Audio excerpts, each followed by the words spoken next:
Hello, everybody. This is Joshua Hatton with One Nation Under Whiskey podcast. I'm joined today, and as always, by my good friend, my business partner, Jason Neal, Patrick Harris, Johnston Yellen. Look at him shaking his head, yes, or nodding his head, yes. You nod, yes. You shake, no.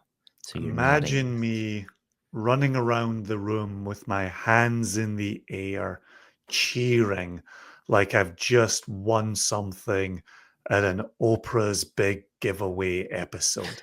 Imagine tears in my eyes. Yeah, That's how excited I am for today. right? Same.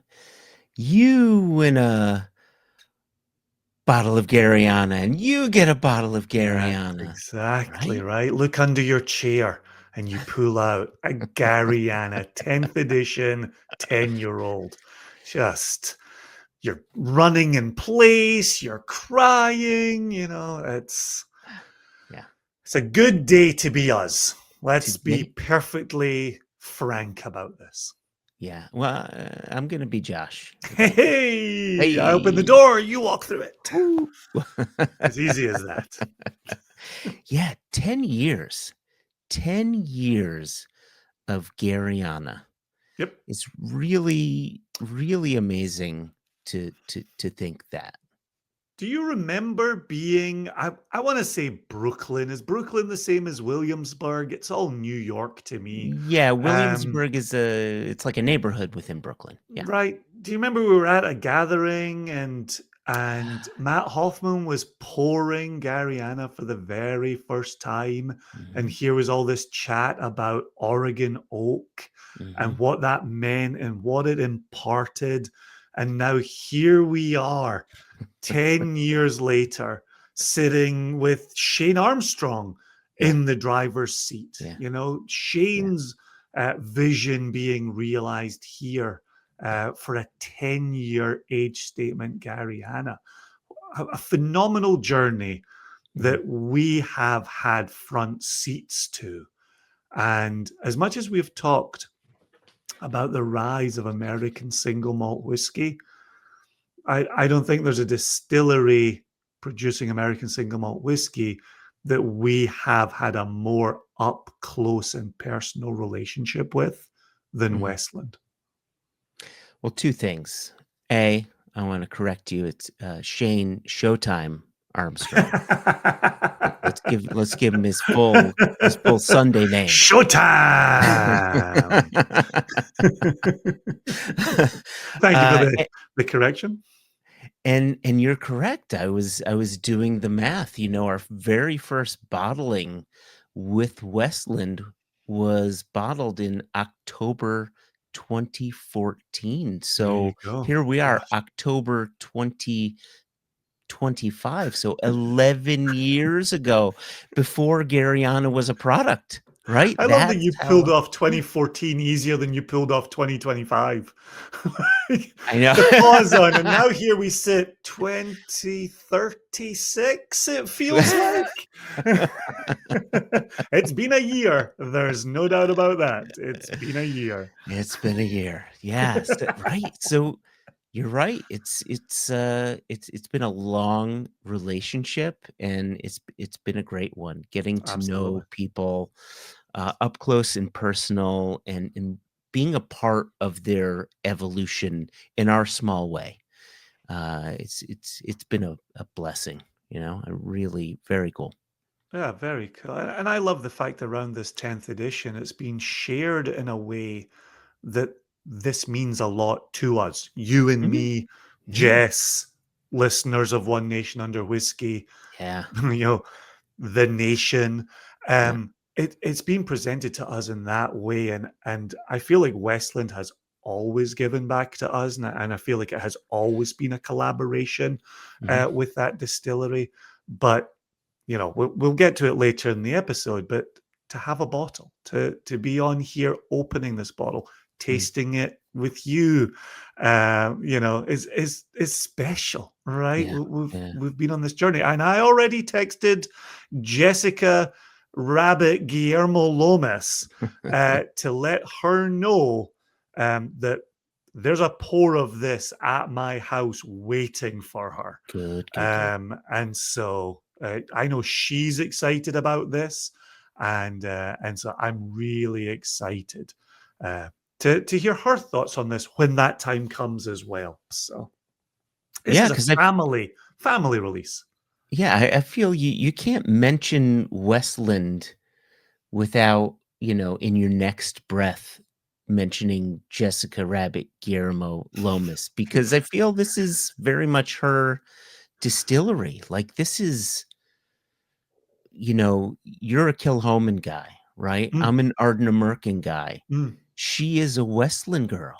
This seems like this is her distillery, right? She champions it. I would easily say more than anyone else in the United Kingdom, right? Yeah. And Yeah. I would maybe extend that to Europe. Yeah. Yeah. Yeah. It's yeah, she absolutely loves Westland, and Chris too. You Yeah. know, True. True. True. let's True. not leave Yeah. Chris out in the cold here, but yeah, no, I love their enthusiasm for this, their excitement for this, Mhm. and I'm excited for us to get to taste it Oh, later in I the can't episode. wait. Can't wait. So you were out in Washington State, out in Seattle, with Shane Showtime Armstrong. Showtime was there. We were in Showtime's lab, Ah, the sensory room? and very much so. Armstrong? Yep. So give us the lay of the land. What was the visit like? What was your time out there? Just paint a picture for us before we transition over. Well, it's very much the chatter around Garryana, right? Okay. Westland are always up to exciting things. They've always got exciting projects. Um, we um, we haven't had a chance to focus on it yet because it is still a Washington release, but Watchpost is a big current release from Westland Oh, as well. The American blended product I don't from them. I don't know about this watch We, post. Why do I not we know about we this? discussed it way back in May, but that's a long time ago. It's a long time ago. Long time Wow, I don't ago. Like I remember. Okay. say, this year has been about 13 years long. So, It has. um, and so yeah, so obviously Yeah, there's a lot of excitement around a lot of what Westland does, yeah. but spending time with Shane in the lab, talking about the components Mm, of Garryana, mhm, talking about the age statement on Garryana, but also talking about his personal journey with Garryana, and how he has come along as a blender, a distiller, at Westland as well. And and I said it to him in my time with him, like we always saw Shane in passing. It's why, again, to talk about May, mhm, back in May, why it was so good to be in the rack house, rick house, cask house, warehouse with him and spend time going through some casks and getting to know him better and presenting him to the listeners of One Nation Under Whiskey as well. So to return to see Anna, to see Shane, to get some Garryana chat on wax, really, really fun, and an easy guy to talk to as well. mm, mhm, He knows his shit. There's no doubt about it. And as much as we have had a front seat to this, as independent bottlers and pad costers, and just general lovers of all things Westland, um, their Shane has been in the casks, tasting, sampling, mhm. putting blends together, marrying casks. So this guy has lived the Westland life, and I Yeah, really wanted that element to come through in these 10 minutes that I spent talking with him about Garryana 10th edition. great, great. So 2 things. Again, another 2 things for you. A, I now remember that conversation that we had in May, and See, I just needed to rewind 13 years back to our conversation in May. And thing number two for our viewers, because this is an episode that will be both audio and on YouTube. When we transition to our conversation with Shane, there is no video, right? This was an audio It is recording. indeed. So you're going to see a collage of pictures that I'm going to drop in some of our time, some of our live time when we've been there doing cast Very fun. selections, Yeah, that's very fun. That's nice right? value added. Yeah, and so I'm gonna dig into our archives, and there's gonna be some gems there. So you'll hear some great conversation, but you'll see some fun pictures in there as well while you're listening to the conversation. I assume we're going to see a Jess in a warehouse at Westland in one Oh, of these images. oh, you may indeed. Well, let's go over to the sensory lab.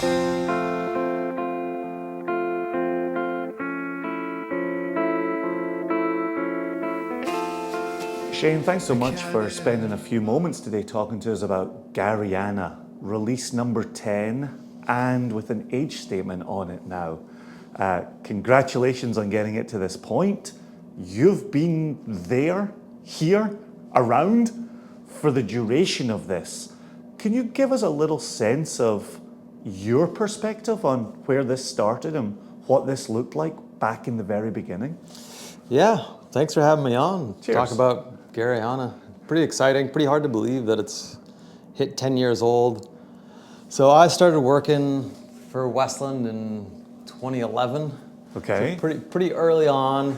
We're at the smaller facility, the current distillery, the Eder Crane factory, as it used to be, had dirt floors in it. So it didn't even have any stills, didn't have, a mash house or anything. So my first experience with Garryoak was one of the founders, Emerson Lamb, described a cask that they had as tasting like someone put out a forest full of matches in his glass. And I was like, well, this is interesting. You got me. I'm intrigued. And then you had the other founder, Matt Hoffman, on the other side, who was very psyched about it. They're talking about, oh, this is a local species of oak, like it's really dramatic, it's really different. So by the time I tasted it, it was still pretty young at this point, but it had all that drama that would divide two people into being really excited about it, and the other person being like, well, this is too much.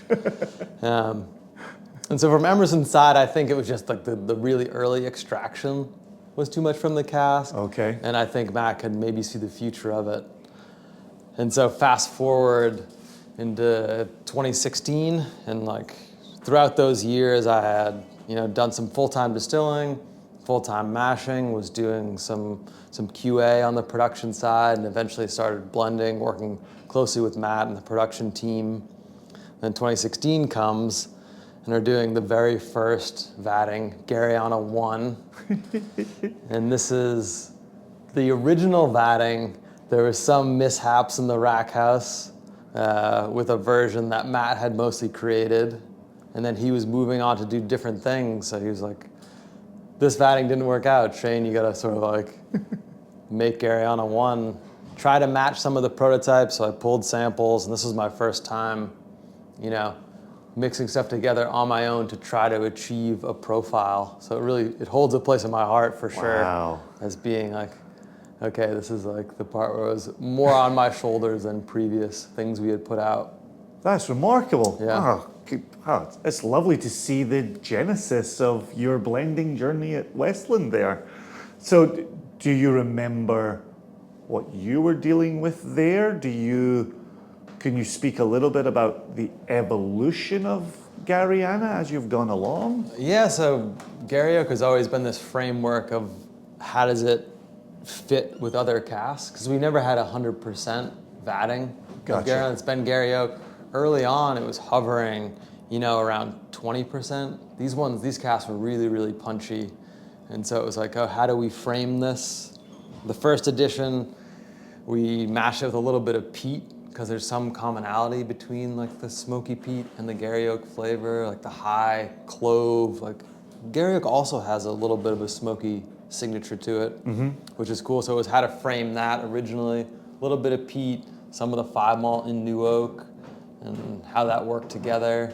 So that was the first edition. Like second edition, I wanted to really, really contrast it. So I used some pale malt that was aged in ex-bourbon and matched that against some Gary Oak and sort of played that. And then we started to get into different versions where we're using like sherry and wine casks. Another one that was full on big peat.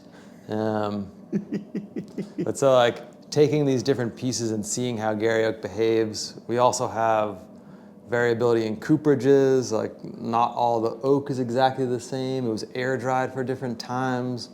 So within the stocks, it was, the least stable cask you could possibly have, to be honest, but it also had that magic to it that I consistently do this reference, and partially because I love it because it was before the movie came out, but I talk about Dune, and I talk about, the spice in Dune, the melange, and so it's like this thing that's hard to put your finger on, but it has a lot of power and it drives the universe. It's like that. It very much consumes your mind when you're blending and when you're thinking about it.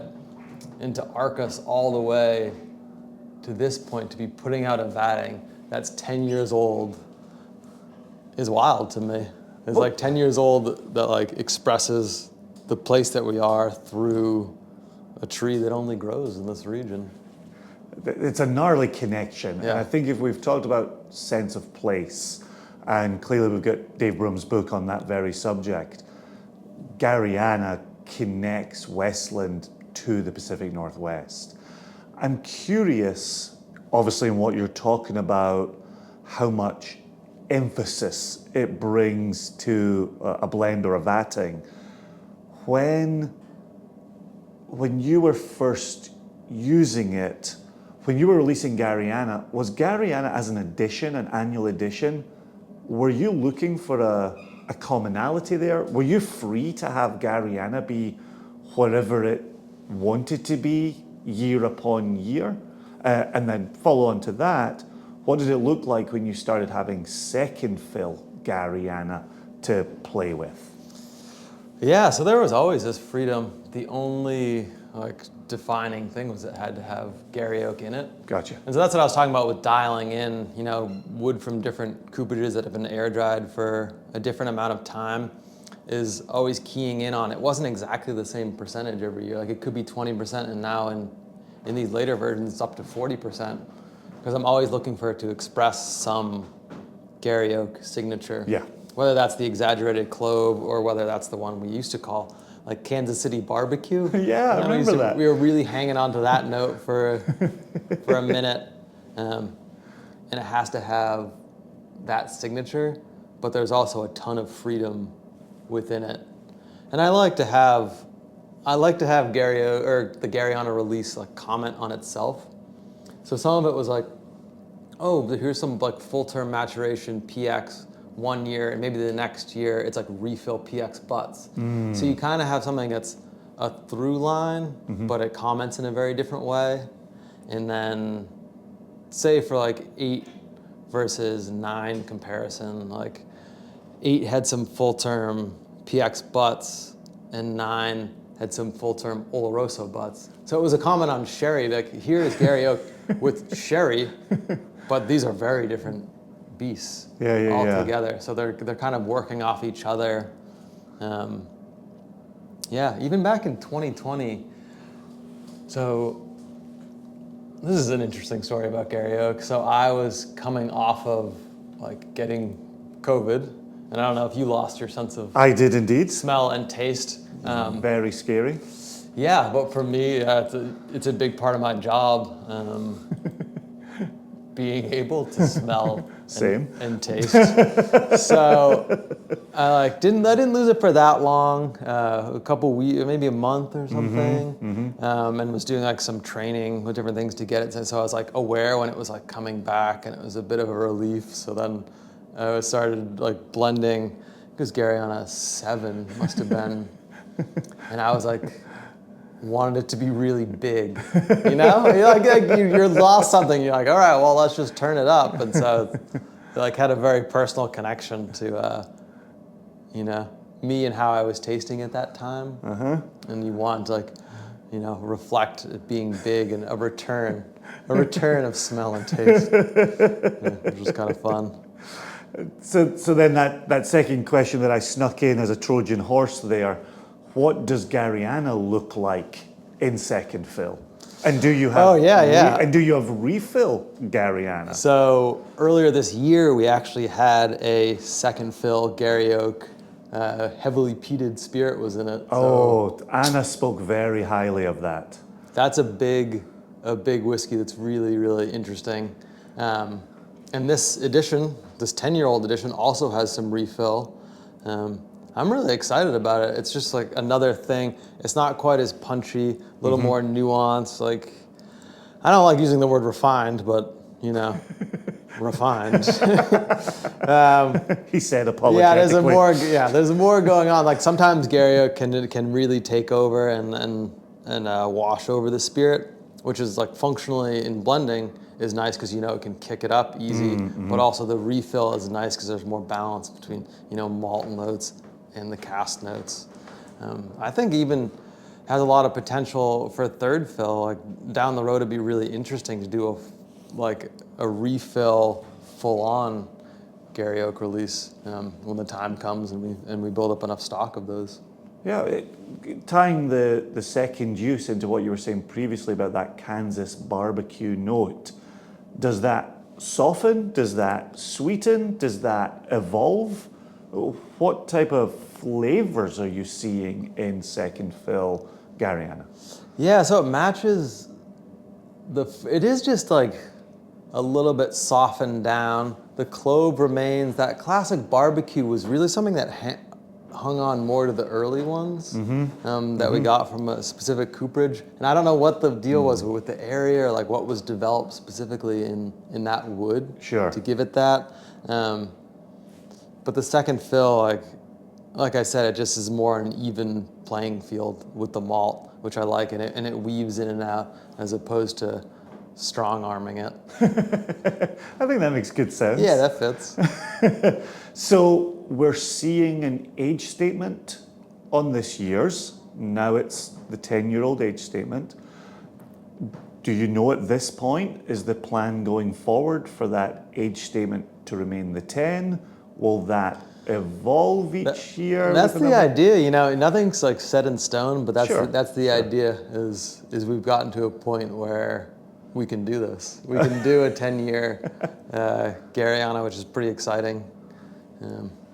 And then as an annual release still? Annual edition to use still your as language? an edition, still as like it not having a super defined profile. Like defining thing is going to be 10-year-old for now and have Gary Oak, and that's going to drive the profile. But I can bring in all these other pieces that I want to, contrast or complement the Gary Oak. No, I think all that makes great sense. And honestly, to have been on the sidelines, to have watched the evolution of Garryana, the reception of Garryana, even to the point of, what Garryana ended up in the top 3 of the Whiskey Advocate top 20. Yeah, that was a big one. Was that the 2023 edition? That was Garryana 8, which I remember what year. So Garryana 8, 2023 edition. That was a proud moment because then Seattle Times picked it up and it sold out pretty quick. And we hadn't really had something like that happen before, like a very direct, like getting high on this list. People are psyched and people come out and buy it. So it makes you feel good. Yeah, Garryana has this very visceral power. I mean, you have a lot of places saying, they're expressing where they are in one way or another. but it's so direct. It's like, here is this tree, it grows here, it has a very distinct profile as compared to your classic white American oak, Quercus alba. Yes. And so it's a one-to-one that feels really good. One more question before we get you out of here, and thank you as always for your time. I always enjoy sitting down, speaking with you and learning from you. Earlier this year, we had an episode with you, and you gave me something to think about, which was the speed at which something hits your palate. And I'm curious for you, in your words, with your technique, how does this Garryana 10 work speed-wise? Speed-wise? This one in particular is really fascinating because Gary Oak will always pick up on the palate and accelerate, but like the acceleration on the nose is really interesting for me because if you let it sit for just a bit longer, a few minutes in the glass, then the signature Gary Oak really comes out. So it's interesting. It does accelerate. Like we were talking about earlier this year, it's like it hits the palate and immediately sort of takes off certain whiskeys, and that's kind of, something good about a profile. But for this, you really need a little more patience for the nose to pick up steam, and then you'll get the classic Gary Oak character, which I like. This one it's a combination of a lot of different things.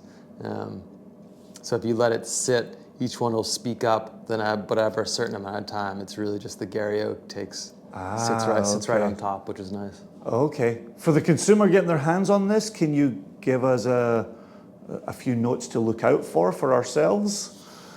Oh, yeah. Obviously, it's not a manual. It's just a jumping off point, but it's always a manual as in notes? Yeah. Specific tasting notes. Like, I always like this one. I always say mulled wine because it kind of captures a lot with cloves or something like that.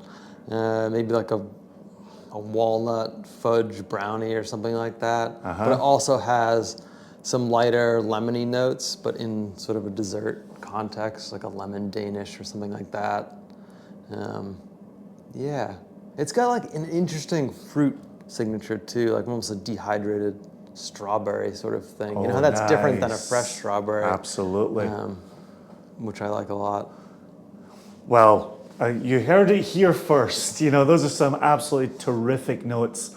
Congratulations again on getting to Garryana 10. We look forward to tasting this, talking about this, putting this in front of people as well. It's always great to sit down with you, mate. Continued success to you. Yeah, thanks for taking the time yet again. Sample some Garryana. Cheers, mate. Yeah.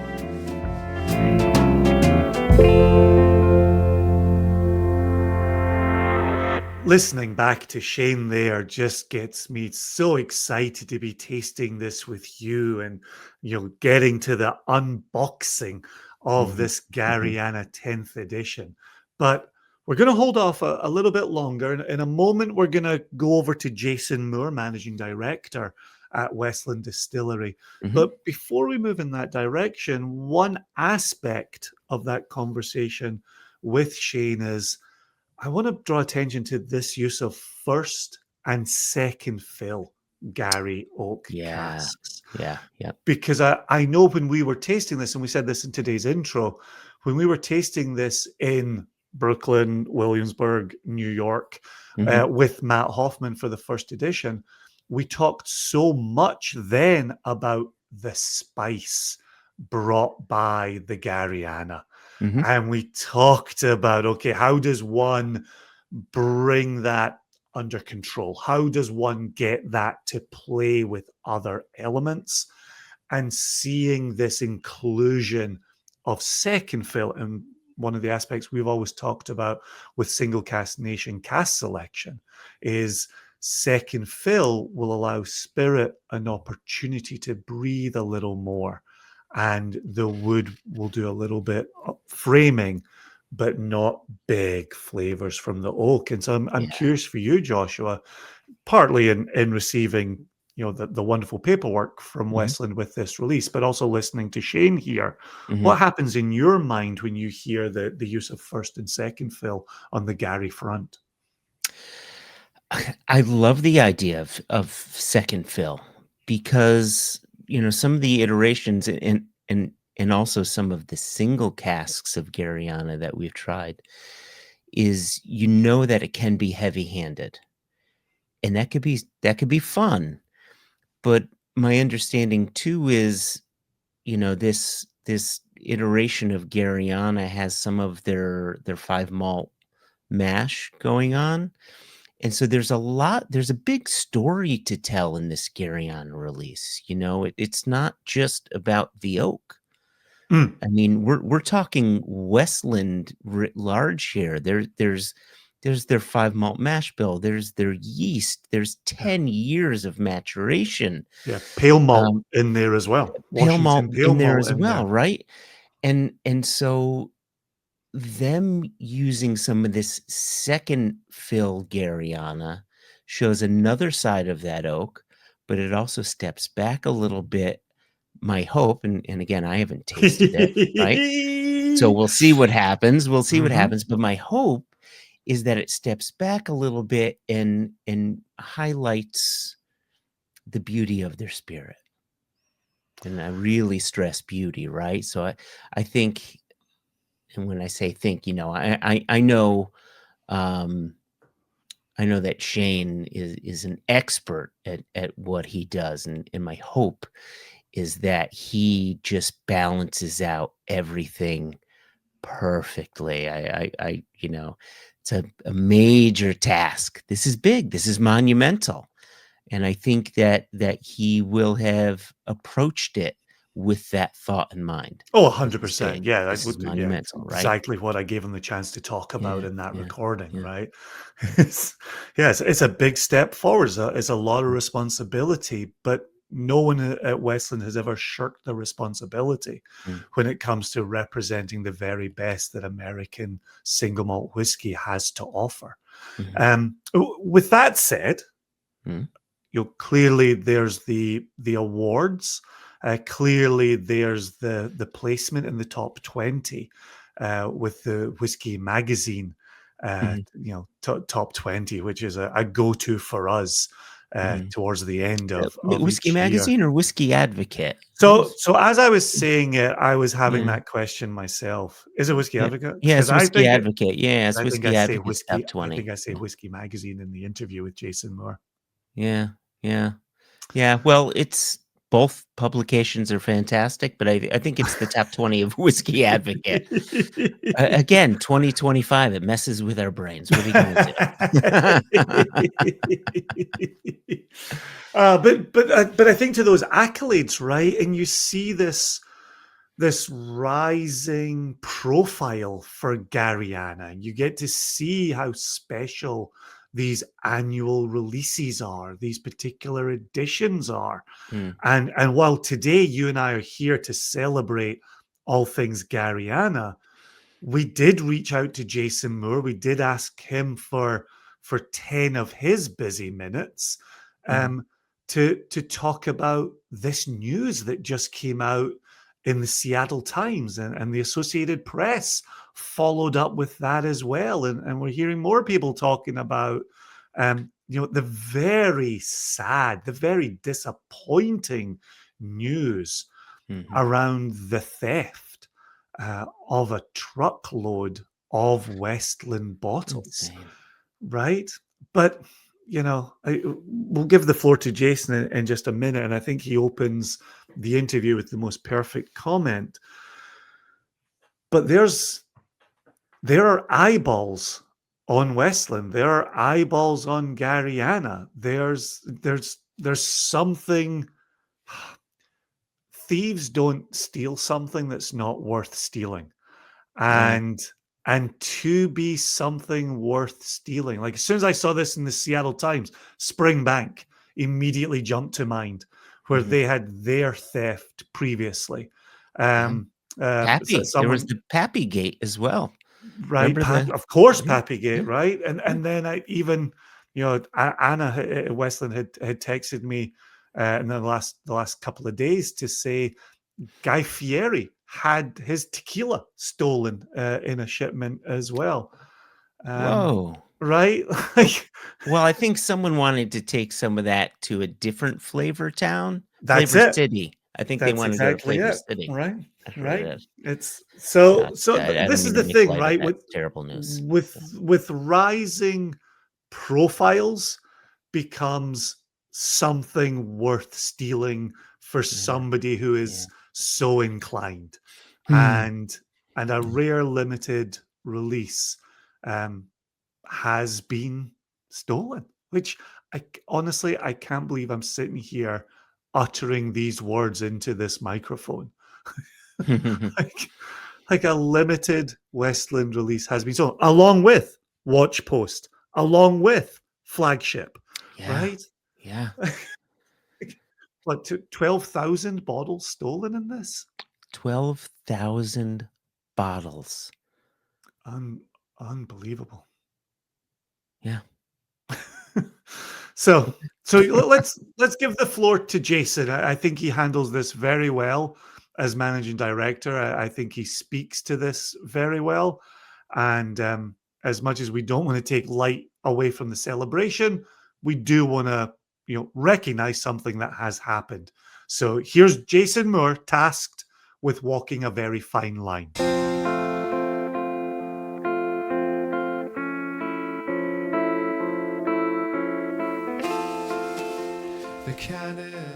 Jason Moore, Westland, thanks so much for making time for us today.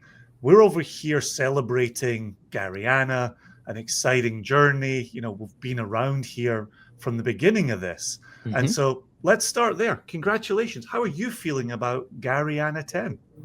I'm feeling great. I'm also happy to be here and speak with you both as close friends of Westland. You were with us. You were with us a few years ago to celebrate Westland as well.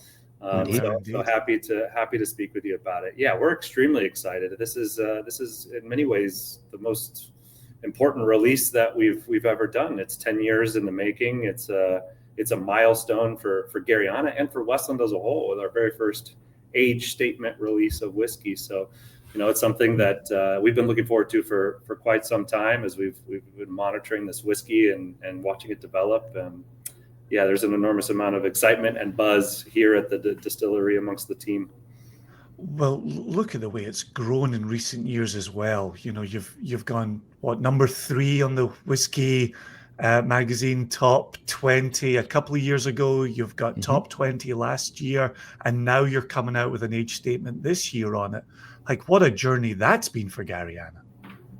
Yeah, it's been a ton of fun. The 2003, which was the 8th edition, that, as you mentioned, was the number 3 on the Whiskey Advocate list. I think it put us into a new frame with Garryana, and it really clarified for us, that what Westland has been doing from the outset, in terms of creating whiskey with a direct sense of place, and really focusing on the raw ingredients and those flavors that can come from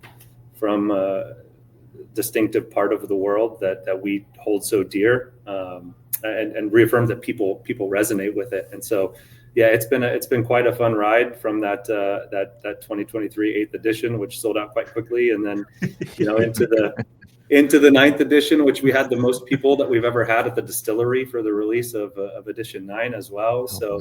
And we have more RSVPs already for the release on the 18th. I'm not sure when this will air, but it's going to be probably the biggest event that Westland has ever hosted. That's so cool. Wow. So cool. Wow. Joshua, I know you're bummed we're not there. I'm glad Jason brings up being there a couple of years ago, but the floor is yours, Joshua. Yeah, well, I mean, I'm personally excited as someone who has I think I've got to check my own shelves here. I think I've got 1 through 9 on my shelves. So when I've got bottle number 10, to be able to taste through all of them to see that evolution, I think is going to be absolutely fantastic. Well, certainly talking about the tasting, we have got Shane in today's episode as well, talking about the building of Garryana and the flavor profile that went to Garryana, and him also talking about his excitement around the age. Obviously, there's another side to the news around Garryana, Thank you. that we're you know we're not lawyers, and we barely have a legal team. We are not going to be discussing an open investigation around these parts. Although I do have a Macintosh coat. I could play Columbo over here and ask Jason just one more question. The You famous gotta do the Columbo eye. quote. Do the eye. I'd rather just sit and read The Princess Bride, to be honest. For me, Yeah, it's there you go. over. That's better.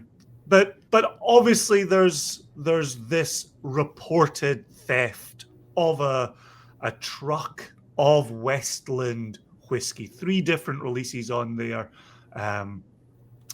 What's that like for you at Westland Distillery right now? How do the team feel about a missing truckload of whiskey? Yeah, maybe I start from how we felt when we found out about it. I mean, it's heartbreaking to see this happen, and a theft like this, which we're hearing in the news lately. There's more of these things that have happened in the spirits world, and to have it happen around this release that we've put so much energy and attention and passion and just years of work into. It was tough to swallow at the beginning, but we're really fortunate that we still have product.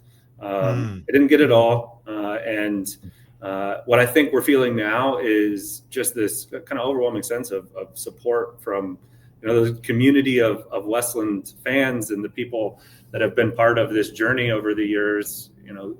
Responding to it. I mean, the crime itself is awful, and I won't shed any positive light to that because there's really not much, except for the fact that what we've seen from the people that have been part of this journey has just been overwhelming, and we're incredibly grateful for that, to see the building excitement. That we already had excitement around this, but with this added bit of unfortunate intrigue has really created a swell of support that again, we're going to be hosting our biggest event ever, and we're still proud that we're able to get this whiskey into the hands of those that have been waiting for it for so long.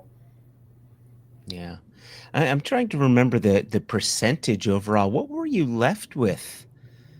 It's a little bit of a moving number because Yeah. Some of that liquid obviously gets held for sample use and for Sure. media outreach, and so we had to limit that a little bit. But in broad terms, we produced right around 7,500 bottles of Garryana 10, and 3,000 of them went missing. And so the total that's left is now kind of being split around primarily here at the distillery, which I believe will go pretty fast, and then a very, very limited amount will be kind of separated around into retail partners across the U.S. on October 27th is when it will first start shipping into the retailers. So more limited than we would have hoped. I mean, it was already quite a limited product, and so now it's just more limited, and we hope that those who are interested have an opportunity to get it. Let me ask one thing, because this was a question that was thrown at me a number of times in the Single Cask Nation Facebook group. The question was, to what end? You have these thieves, these thieves taking bottles. To what end? It simply makes no sense. And obviously these are philosophical questions. What does someone do with 3,000 bottles? How do you easily just get rid of this? And obviously, maybe not obviously, I don't know if you have these answers, but it just makes no sense what someone would do with a truckload of bottles. Yeah, I mean, that's a great question, one that I can't answer at the moment. I mean, first, the investigation's ongoing, and we hope to have more information on the kind of reasons and the who did this. There's maybe we'll have those answers one day, maybe we won't.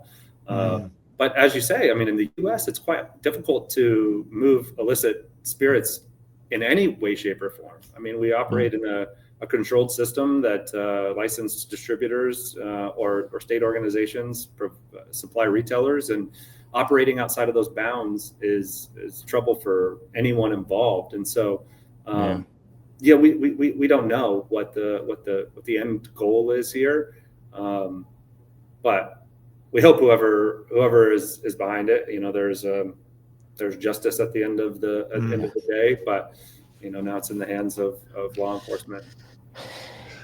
Yeah. I thought the Seattle Times actually drew attention to an aspect of whiskey that I think we often forget, which is this Garryana 10 is 10 years in the making. When 3,000 bottles of that get stolen, disappear, get taken from allocation, you don't just go into the shed and make another 3,000 bottles of this 10-year-old whiskey. And I sometimes think it's all too easy to forget the journey whiskey goes on, the importance of a 10-year age statement on the label, on the packaging, communicating that to the consumer. And so, on one hand, I feel like I'm coming out of this returning to the people who have made it, to the creation of Garryana, the celebration of Garryana. And I know you, Jason, have tried to put a positive spin on this. And I would say, for a takeaway for me as a consumer, as a lover of Westland, I think if the spotlight is back on Westland and back on the people at Westland, then we can take that from an otherwise sad series of events. Yeah, absolutely. Not just the people here, but what we do and the work that goes into it. So the spotlight being on the whiskey maybe is some silver lining, but at the end of the day, as you said, it's 10 years in the making, and it's something that we can't recreate. And so, to have it disappear now that it's public, there's will those goods ever be found at this point? Now that the story's out there, it's a real shame at the end of the day. But again, for me and for the team here at Westland, I think what's lifting our spirits in the moment, for lack of a better term, is the response from the whiskey community and from our community here at Seattle and those who have followed Westland. I mean, the outreach that we've received has just it's been heartwarming and overwhelming, kind words across the board, and just general excitement about what we do. And my hope is that the other silver lining may be these goods are likely to sell out because we have so limited amount remaining. But for those who haven't had a chance to explore the rest of our portfolio, or that just wait for the Garryana, as you guys have put many times and put on your list, the Westland Flagship as our staple product, to really, that's another way to engage with Westland and what we do so well and have been working on for years. And so, I'd encourage anyone who's unable to get Garryana or is able to get Garryana to also, take a look at the rest of the portfolio. The other whiskeys that we're putting out are compelling, and we're really proud of them. Fantastic. Well, we're 100% behind you. We're excited to transition in this episode to a tasting of Garryana as well. So best of luck with the launch, Jason. Thank you, guys. I really appreciate you talking about Garryana, and enjoy the tasting. Cheers.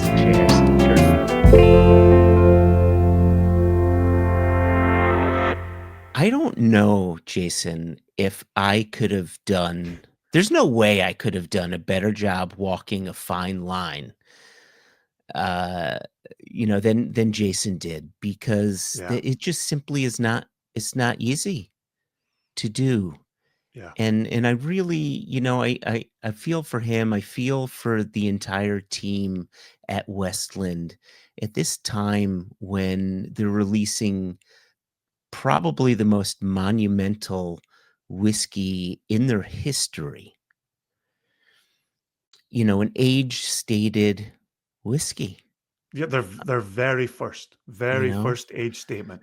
And to have to talk about something, obviously he doesn't want to talk about an open case, an open investigation. Yep. and we didn't want to pry, and Nope. but he did a good job. So kudos to you, Mr. Moore, for Yeah, I doing really such. liked the way he opened it, where he said, I don't want to make light of this, Mhm. and I don't want to present this as having positives, right? But the reality is, I'm sitting here talking about this, Mm. and you got to do something with the information. You got to do something with that news. And whether that's part of why they've got more RSVPs for this launch, whether they would have had this many anyway, because as you say, this is a momentous occasion in the history. Who knows what effect this news is having on this launch? But this is going to be a damn good launch. This is going to have a lot of very excited Westland fans at the front door of Westland Distillery. Mhm. And regardless of how they got there, we are going to celebrate that. We are going to champion that as the lovers, the supporters of Westland that we are. Yes. Yep. Yeah. Oh, are we allowed to taste now, Jason? Have we waited long enough? You, sir, will be rewarded in due course. But before we get to the unboxing, I want to talk about the components, right? I alluded earlier to the amount of information attached to this, right? Mhm. Maturation time. What do you think that number is? Wait, what? Okay, well, obviously it's minimum 10 years, right? Yes, it was the softest softball I could throw. Yeah, But you are correct. 10 years. Yes. Yeah. There's but there's nothing older than that in here, there's according nothing to the older table. than 10. Okay. All right. Strength 50% alcohol. Some in 50%. America describe that as 100 proof, but not us. But Not us, no. We're 50% alcohol people. Grain bill alluded to earlier. Westland Signature 5 malt and Washington Pale malts. Mhm. Primary casks alluded to earlier. First and second fill Gary Oak. Supporting casks. I love that. Supporting casks. So interesting. Pedro Jimenez, rum, and ex bourbon. Rum. So interesting. Right? So there's a few elements to be looking for as Mhm. we go through our own little tasting. Mhm. Since you have been the patient chap over there, should I go off camera here and introduce? Yeah. Ah! Ba-da-ba-ba-ba. So yeah, mine's upside down. So for There you go. the That's for what the I just did. listeners, That's for what the I just did. listeners, you can't see it, but we have a big black box. It's not like a black box that you have in an airplane, I know. That's what they but should build the it's whole airplane from. yeah, but it's a box containing a bottle of whiskey, and in this box, not only is there a bottle of whiskey, but there was an envelope, a red envelope with a wax seal. And Jason, is there like a golden ticket in here? Yes, my ticket was red. I've got a golden ticket. Yeah. Da-da-da-da-da-da. Sherry colored tickets are better than golden tickets. Da-da-da-da-da. Oh, I need to. You ready for this, Jason? Oh, look at that. I always carry a knife on me at all times. You and Kai. Does he? Oh, of course he does. Oh, yes, he All does. Okay, I am. Oh gosh. I'm such a neat unwrapper, and I just opened it like it is a burrito. There we go. And then you just start sipping from here and sipping down here. And then you just unpeel the more you pour down on this. That's the key detail here. Oh wow. All right, very nice. There you go. Oh, this tear. is a whole letter. Yeah. I'm just gonna read the first line in it. It says, if you're holding this letter, I trust a pour of our Garryana 10-year-old accompanies it. Should that not be the case, I encourage you to kindly uncork. These words are an attempt to make sense of a whiskey intertwined with my own time at Westland. There you go. How nice is that? Yep. This And is very personal, right? And that's what I was hoping the listeners would get from the time with Shane in the sensory lab, right? Can I go on just a little bit while you're unboxing your whiskey? Because I'm more curious if you heard the words I just said to you while you were reading. No, I didn't. I know wasn't you listening did to not. you. Well, yeah. What did you say? What did? I was listening. Could you repeat for the listeners what you just told me while I was reading? I've said this for years. If you don't have Joshua's eyeballs, you don't have Joshua's ears. He cannot read and listen at the same time. I can't imagine if I were chewing bubble gum. That's exactly it. That's exactly. So what did you want to read? Because the listeners heard what I said to you. So that's the important Yeah, part. I'll never know. Well, I guess I can listen back. So it just says, a decade ago, I was assigned a task to craft a vatting that echoed one conceived by our co-founder, Matt Hoffman. This marked my first project as a blender, culminating in the first edition of our Garryana whiskeys, a series that embodies a commitment to expressing our Pacific Northwest home. Each edition that followed continued that quest to define a character without comparison. And I'm not going to keep on going, but yeah, it really, I'm going to do it at my own leisure, but I love that personal aspect, which I imagine that's sort of what you were alluding to when you were talking to me and I wasn't listening. Listeners know. Yeah, I do like that. You were showing me this with the Garryana 10 on the bottom there. Actually, I was showing the viewers because I know you've got one. I was not, unfortunately, sadly, apologies. I was not showing the listeners. I can confirm that for you. Yeah, I'm hoping more of our listeners migrate over to the YouTube. Right. Oh, look at this. What an attractive looking bottle. Look at the color. Can we for the listeners, what would you describe this color as? Like this is deep. Like I am going to tell you. Go ahead. I know exactly what I would call this. Would you call this? Let me give a Jason note. Let me give a Jason color. Burnished copper. Oh, you're in the ballpark. It's not that though. All right, it's red brass. No, red brass is me. Red brass is you. Yep, it is. Let me tell you a thing Jason always says, quote self. So classic. So classic. So classic. You know the things Jason. I hear Jason say? The things I tell myself.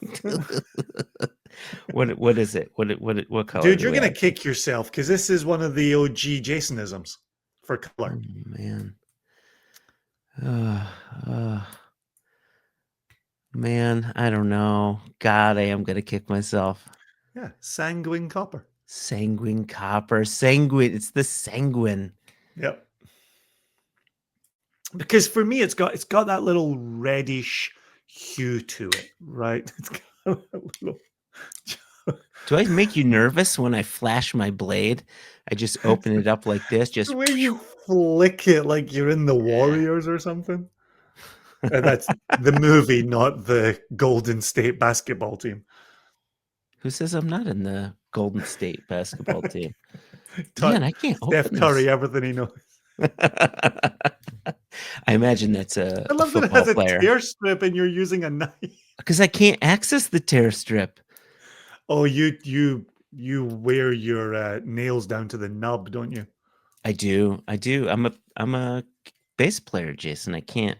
I need to Mm, access my frets and my mm. strings. All right. Here we go. Haha. All right. Okay. Here we go.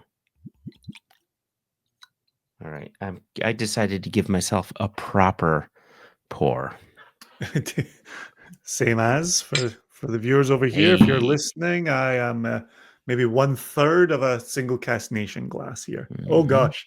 Okay, I'm a quarter of a single cast nation glass. Joshua's a No. third of a single cast nation. It hits just the bottom of the word nation. Yeah, mine doesn't go that high. Wow. You didn't give yourself a proper pour, Jason. Yeah, I thought it was a third. Turns out it's a quarter. Joshua did a third. Heavy-handed Hatton. You know the nickname. There you go. There you go. Yeah, Okay. that nose is so warm, so inviting.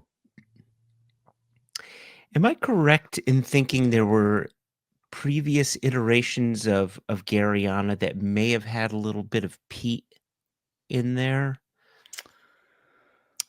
I wouldn't feel confident supporting you on that.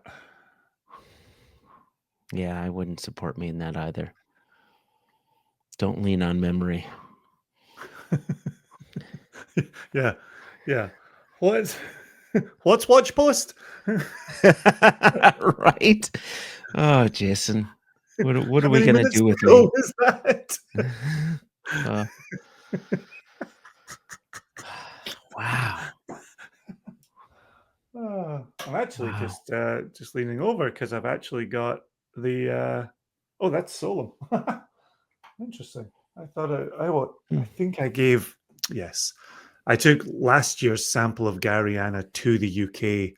I traveled shortly after we recorded the episode, and I Okay. took what remained for Jess so that Oh, nice. Jess could taste it. So I thought I had it on my shelf. It was actually Solom 3rd edition that's sitting on my shelf here. Ah, okay. Okay. Yeah, I've got. Do I have the 3rd edition? I think I may have a sample of that.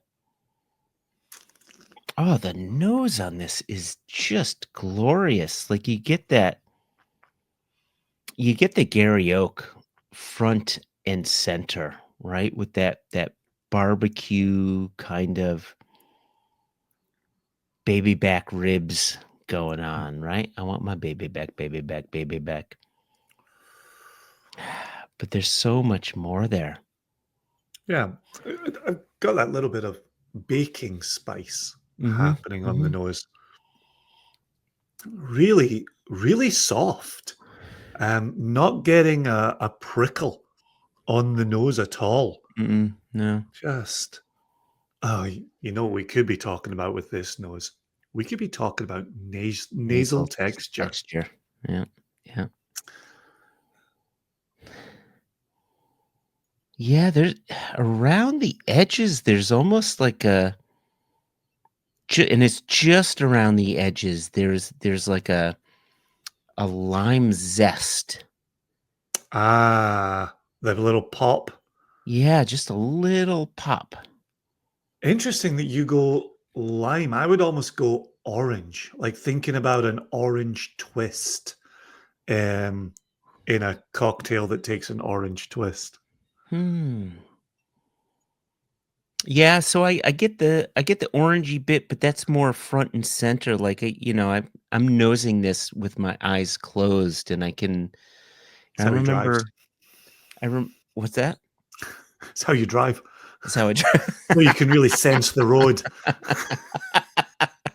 Well, I remember years ago talking with our friend Chris Udy from Impex, and he described the way Japanese whiskey blenders think about the construction of a whiskey blend. Mhm. And they talk about it in circular terms from the center out. Mhm. And so sometimes I think about that when I think about tasting notes and sensory notes. And when I was closing my eyes, nosing this, I got the lime around the edges, around the outer circle, and I get the orange more closer to the central part. Yeah, I think that checks Yeah, out. I'm yeah, totally on board with what you're describing. I also get it being a little chocolatey and a little fudgy in there. That's where my mind was going when you then dropped the lime zest. My yeah. mind was going towards the fudge and the chocolate component. Oh, okay, okay. Have But you sipped again, your yeah. if you were to talk about front and center, I would Yeah. have that fudge and that chocolate in the center of this Sure, nose. sure, sure, sure. Oh, yeah, without a doubt. I mean, yes. I mean, part of that, my guess is going to be some of the mash bill Ah, going 100%. on, but there's the Pedro Jimenez sherry cask coming through. Man, that's I know I've been nosing and sipping, but nose alone, that's incredibly well put together. Hmm. Hmm. Yeah, you moved on Hmm. to the taste. I'm still staring at the whiskey. I'm watching the oils on the edge of the glass. I'm watching the legs run down the glass. Oh boy. Wow. There's there's a real sort of cola note to this. Oh, I like that. There's a cola note right down the center of the palate. Then just outside that, I'm getting like graham crackers, crumbly graham crackers, little brown sugar, Brown sugar, 100%. right? Oh, Marshmallow. There's almost like a wow. It's almost like a campfire. Like without the smoke, right? This is like hanging out at a campfire. It's like just making s'mores or something. hmm. Are you getting any of the charred wood? Like I'm thinking about the Gary inclusion. I'm thinking about the char on the Gary. Do you think that's what's giving you a bit of this kind of campfire without the smoke experience? So I was getting that on the nose for sure, right? That char. The charred wood was playing with that kind of barbecue There's note, that right? barbecue again, Right? right? Yeah. I'm looking for the rum. I'm trying to figure out Mm, what the rum cask is mhm. doing here, and I can't I Yeah, can't find it. for me, the way you put that lime that popped for you, the lime zest that popped on the nose for you, Oh. there's fruit on the palate here, Mhm. and I'm kind of parsing that out right now, where it's not quite the tropical fruit of a rum. It's not quite the grilled pineapple of Mm. a rum, but there is some fruit in there, maybe even like a dehydrated mango kind of thing going on the palate. Wow, the nose completely changes after you sip this, completely. You you know what this reminds me of? It just from an experiential standpoint, when we released our Ethrusc 13-year-old, which Mm, was 8 years bourbon, 5 years refilled Jamaican rum. mm. When you first nose that, it smells like nothing but Jamaican rum, and then you taste it, and then once the finish hits, that's when the maltiness kicks in and it becomes whiskey, and then you go back to the nose and the rumminess goes away and you get full on a thrusk. But you need that circular, you need to go through that experience Mm. one time to For sure. go back to the nose, and then it becomes a full on a thrusk, and I think that's what's happening here. I needed to have that nose palate finish experience to then come back to it. And now I'm getting so much more bright sweetness coming through, a little less barbecue, a little less charred oak coming through. Yeah, I like the drying tannins on the palate, Yeah. and I get a little bit gums above my front teeth. Hmm. I like that dry because first pass through this, it was very juicy, and I like juicy. Hmm. To then have the second pass become more drying, to me, and I look for this in single cask nation cask as well. Hmm. I then find as it's drying, I want another go around of that juicy. I want to take another sip at that point. Yeah. That's when you get the layering of the flavors. That's Yeah. when you get the sweet coming in behind the barbecue. That's Yeah. to me when I get the evolution Mhm. of that product, that release. Yep. You could sit and dram away on this with friends and just keep getting new flavors and new experiences on this. Yeah. Yeah. That's Damn, man. Congrats to everyone at Westland. Congrats to Shane, who's got his name up here front and center. Like this 10 years in the making, as we discussed with yeah. Jason Moore, Mm. and, the personal challenge for Shane that we discussed way back earlier in the episode, Mhm. right? This is doing so much, and it does so much incredibly well. I'm gonna pop while we're nosing and tasting this still for our viewers. I want to pop up a picture of the bottle so they can Oh, get yeah, a better nice. look of it. Yeah, lovely. Yeah, Look here at we that. go. Look at that. Really well done. I Like, like how it sits on that little stump of Gary Oak. looks like the monolith in the Space Odyssey movie, 2001. You and you and I could be throwing the bone, Yeah.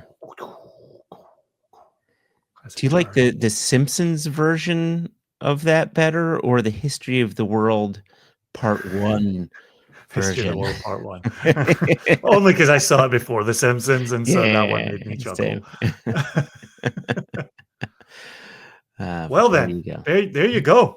Yeah. There you go. That is excellent. Really Yeah. excellent. Jess, I think, is gonna Oh, love this. she's I gonna think this is flip her gonna lid. hit Jess's palate so well. As we keep saying, this is ready to share, Jess. So if you're not Jess and you're not one of our friends for whom we will pour this in our houses, track it down. You're right. You heard Jason in the interview say this is still going nationwide in very limited quantities. Mhm. This is worth the price of admission. $150, 10th edition Garryana, 50% alcohol, incredibly well put together. Yeah, it's a really awesome moment for Westland. Absolutely. I toast them on this, actually. Cheers to Westland. Cheers to Westland. Really remarkable whiskey. So well done. So well composed. I really like what you said about your experience, that the building of flavors and that drying aspect that kind of it makes you want to go for more. It makes you just brings you back for another sip. That building juiciness. Yeah, there's that orange note from the nose still there on the palate, plays around on the finish. The baking spices are in there, the char, that bit of barbecue. You're talking about the s'mores that you mentioned. Yeah, the s'mores are really there. I Oh, like that. you The just graham crackery kind of sweetness. fills the mouth. You know. Man, I am a lucky, lucky, lucky chap who will be pouring this during these fall and winter months. I will be sharing that. I know there's no doubt from you, Joshua, that that'll be getting shared early and often. I'm going to be doing A, same. B, I think I mentioned it in our conversation with Jason. I'm near positive I have Garryana now, Garryana 1 through 10. Yeah. And I want to do a side by side by side by side by side by side by side by side by side. That was brave. How far into that did you get before Oh, you dude, thought I this is a wasn't mistake? counting at all. I was just hoping for the best. By side. Eagle-eyed listeners are going to write in. So. All right. All right. Is that the Garryana episode? I feel like we came, we celebrated, Can I we point something shared. before we get out of here? Always. I just want to point one thing out to our viewers and our listeners, because our listeners will have seen this on our masthead, but our viewers can see this right on the screen. We have a new logo. Look at our There we new go. fancy One Nation Under Whiskey logo. She's a beaut. She's a After beaut. 9 years, we have that. So I'm pretty proud of it. If you look at it, if you look closely, right on it, all the little red squiggles, those are actual Nation members. Those are single cask Nation members, caricatures of real Nation members, right there, front and center, for everyone to see. So if you go onto our Facebook page, if you look on Instagram and you zoom in, you just may see your face in our logo and in our bottles, like we talked about in our last episode. Oh yeah. Um, Yeah. right. Yeah. So Yeah, I especially love the fact that the new logo says Single Cask Nation presents presents. One Nation Under Whiskey. Like, I love this tying all of our activities, all of our endeavors together. And so Yeah. Single Cask Nation presents One Nation Under Whiskey. Yes, it does, and we do. And on that note, now I think we can finally say cheers to Shane. Are we saying goodbye? Are we not? What are we doing? We're going to tickle a bell and then we're going to thank our guests. Oh, it will. Let's tickle a bell. So thank you. I appreciate the reminder. So firstly, you need to subscribe. No more excuses. I'm done with your excuses. You need to subscribe to this podcast, to our YouTube channel. We're So go only ahead. getting more handsome. So you need to be seeing these mugs. Listen in your car, super safe, super fancy. You can also see our mugs on the YouTubes. I'm being really serious. I want you to subscribe to our YouTube channel. Listeners, be thankful you cannot see Joshua wielding his knife on the back of a subscription model. Do you think NPR fund drives would do better if Terry Gross wielded a knife? Oh my gosh, Terry Gross should have been wielding weaponry this whole time. Oh my gosh. Ugh. Missed right, opportunities. Yes. All right. Yeah, please subscribe. Please check out the channel, the YouTube channel for Single Cask Nation. We live over here and we're putting more things up here. So you can see Jason Myrna's interview and you'll see the images that Joshua put in the carousel during the Shane Showtime Armstrong interview. So those are worth seeing. There you go. So thanks to everyone at Westland, to Shane, to Jason. Oh, look at you. You finished yours. Quarter of a glass gone just like that. That is eminently drinkable.